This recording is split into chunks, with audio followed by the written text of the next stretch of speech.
I was working 2 jobs, and then I ran into this guy I met, and he was doing drugs, and that's how I started doing them, and I started using, and I didn't go to work and stuff like that. That's where it all started. It's hard. It's hard.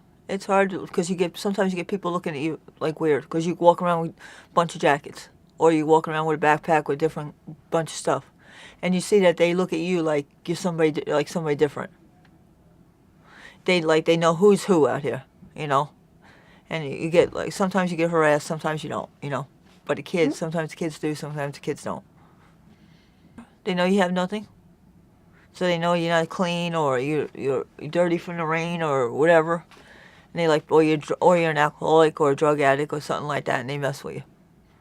Throw rocks, throw bottles, whatever. Try to beat you up, try to kick you, hit you, punch you, whatever they could do. Most of the time when you're on the streets, your family don't know you no more. Or nothing to do with you or something like that. Or somebody you known since when you were working, a lot of them ignore you. There's 2 sets of police that are out here. There's citywide and regular cops. And if you don't have an ID, if you have just a P.A.D.S ID with just your name on it, they harass you because it has no birthday, no Social Security. They'll tell you to lock you up. Or if you have your birthday and Social Security number on it, they'll still harass you, even though they know who you are. If you're walking around all night long, they'll ask you, what are you doing walking? One specific incident was me and a friend, we were by, there's a phone booth on 60th and Kedzie.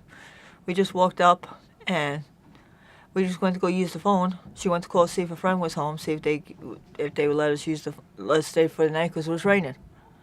And they came up and citywide come up. They asked us for IDs. I gave them the P.A.D.S ID. She didn't have no ID. They told us if she didn't have nothing with her name on, they were her locked up. But when it's raining out, it's hard to have anything because everything gets wet. And they were ready to lock her up, but then all of a sudden they just took everything and just threw it out of your bag. They just threw it out of our bags. You need IDs to get IDs. And there ain't no way of getting IDs if you lose everything.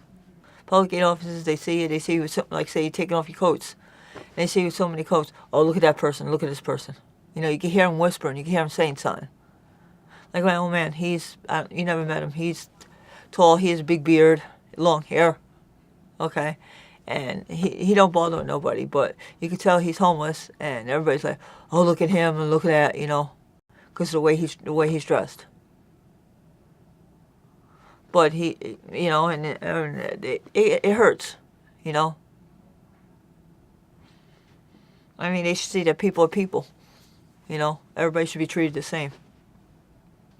That's one thing about coming here to P.A.D.S too, is that all the volunteers and all the cooks and everything treat us all the same.